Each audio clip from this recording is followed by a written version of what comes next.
Welcome to the channel Decode History.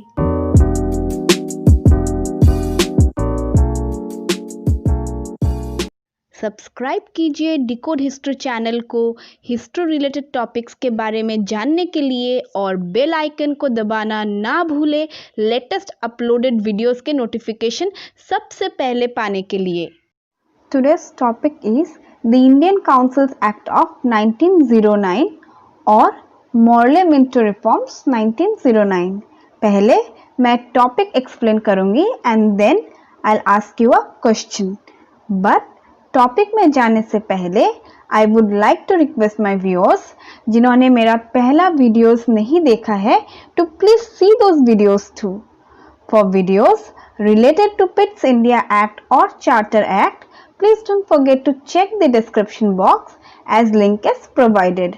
तो चलिए अब हम टॉपिक को देख लेते हैं।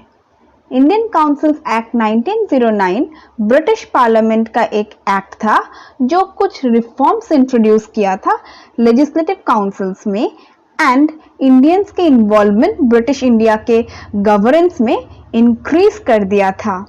इस एक्ट को मॉर्ले-मिंटो रिफॉर्म्स भी बोला जाता है बिकॉज जब ये एक्ट पास हुआ था तो उस टाइम पे इंडिया के secretary of state and India के विसरॉय जॉन मॉर्ले था। अगर आप यूपीएससी, एसएससी या कोई भी स्टेट गवर्नमेंट एग्जाम्स के प्रिपरेशन कर रहे हैं तो ये वीडियो पूरा देखें बिकॉज आपके लिए बहुत ज़्यादा इंफॉर्मेटिव होगा। Background of Morley-Minto reforms.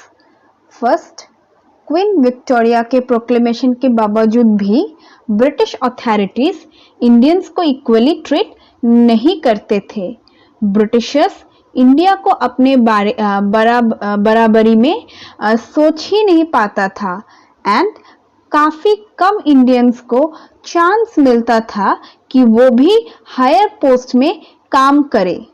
तो इसीलिए क्वीन विक्टोरिया ने प्रोक्लेमेशन दिया था या प्रोक्लेमेशन का मीनिंग है ऑफिशियल अनाउंसमेंट किया था कि अब से इंडियंस को भी बराबर ट्रीट किया जाएगा और ब्रिटिशर्स के साथ साथ इंडियंस को भी हर चीज में बराबर मौका मिलेगा।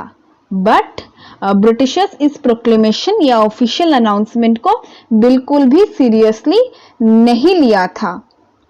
सेकंड, लॉर्ड कर्जन ने बंगाल का पार्टीशन कर दिया था 1905 में और उसके वजह से बंगाल में काफ़ी अनरेस्ट सा था और इस अनरेस्ट के वजह से ब्रिटिश अथॉरिटीज़ को लगा कि कुछ रिफॉर्म्स या रूल की ज़रूरत है इंडियंस को गवर्न करने के लिए या चलाने के लिए।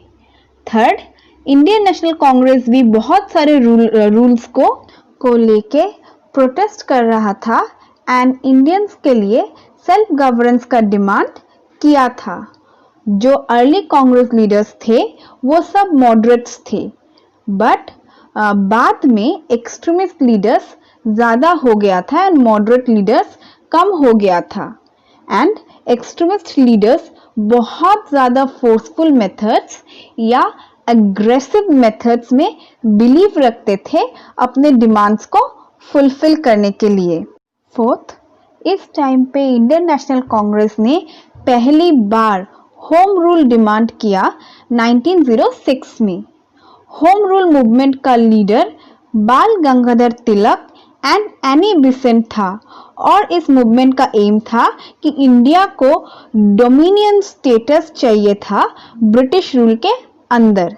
हम होम रूल मूवमेंट के बारे में डिटेल्स में दूसरे वीडियो में डिस्कस करेंगे।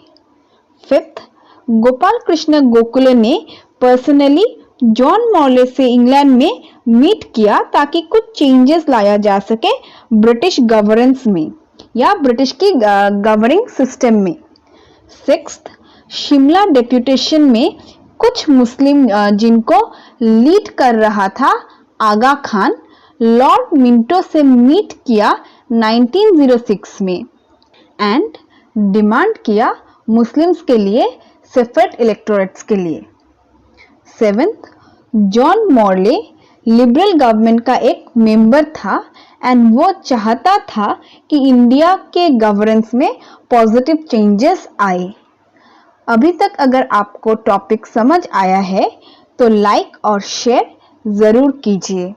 अभी हम इस एक्ट के प्रोविजंस को डिटेल्स में वन बाय वन डिस्कस करेंगे। Provisions. First, legislative councils centre and provinces में अपना साइज इंक्रीज कर लिया था। जैसे सेंट्रल लेजिस्लेटिव काउंसिल अपना स्ट्रेंथ 16 से लेके 60 मेंबर्स तक इंक्रीज कर दिया था। Bengal, Madras, Bombay and united provinces के लेजिस्लेटिव काउंसिल्स अपना स्ट्रेंथ इंक्रीज करके 50 मेंबर्स तक कर लिया था। पंजाब, बर्मा एंड असम के लेजिस्लेटिव काउंसिल्स ने अपना स्ट्रेंथ 30 मेंबर्स तक कर लिया था। सेंटर एंड प्रोविंसेस के लेजिस्लेटिव काउंसिल्स में 4 कैटेगरीज के मेंबर्स थे। फर्स्ट, एक्स ऑफिसियो मेंबर्स, इसमें एग्जीक्यूटिव काउंसिल के मेंबर्स एंड गवर्नर जनरल्स थे। सेकंड, नॉमिनेटेड ऑफिशियल मेंबर्स में वो गवर्नमेंट ऑफिशियल्स था जो गवर्नर जनरल द्वारा नॉमिनेटेड था। Third, nominated non official members में वो मेंबर्स थे जिनको गवर्नर जनरल ने नॉमिनेट किया था बट वो गवर्नमेंट ऑफिशियल्स नहीं थे। फोर्थ, इलेक्टेड मेंबर्स, जिनको इंडियंस ने इलेक्ट किया था। जो इलेक्टेड मेंबर्स थे उनको इनडायरेक्टली इलेक्ट किया गया था। जो लोकल बॉडीज थे उन्होंने एक इलेक्टोरल कॉलेज इलेक्ट किया था या बनाया था जो प्रोविंशियल लेजिस्लेटिव काउंसिल्स को इलेक्ट करेगा और ये मेंबर्स रिटर्न में सेंट्रल लेजिस्लेटिव काउंसिल के मेंबर्स को इलेक्ट करेगा। जो इलेक्टेड मेंबर्स था वो सब लोकल बॉडीज से था और उसके अलावा chamber of commerce, landlords, universities, traders communities और मुस्लिम्स थे। प्रोविंशियल काउंसिल्स में non official members official members से ज़्यादा था। हाउएवर, क्योंकि कुछ नॉन ऑफिशियल मेंबर्स भी नॉमिनेटेड थे, इसीलिए टोटल में नॉन इलेक्टेड मेजॉरिटी ही था। पहली बार इंडियंस को मेंबरशिप दिया गया था इंपीरियल लेजिस्लेटिव काउंसिल का। इस एक्ट ने मुस्लिम्स के लिए सेपरेट इलेक्टोरेट्स बनाया था। कुछ कॉन्स्टिट्यूएंसीज सिर्फ मुस्लिम्स के लिए ही था एंड सिर्फ मुस्लिम्स ही उस कॉन्स्टिट्यूएंसी से वोट कर सकता था अपने रिप्रेजेंटेटिव्स को। मेंबर्स बजट के रिगार्डिंग डिस्कस कर सकता था एंड कुछ रूल्स या रेजोल्यूशंस हटा सकता था। मेंबर्स पब्लिक इंटरेस्ट के रिगार्डिंग मैटर्स डिस्कस कर सकता था और वो चाहे तो सप्लीमेंट्री या एक्स्ट्रा क्वेश्चंस पूछ सकता था। बट फॉरेन पॉलिसी से रिगार्डिंग या प्रिंसली स्टेट्स के साथ रिलेशंस के बारे में कोई भी डिस्कशन अलाउड नहीं था।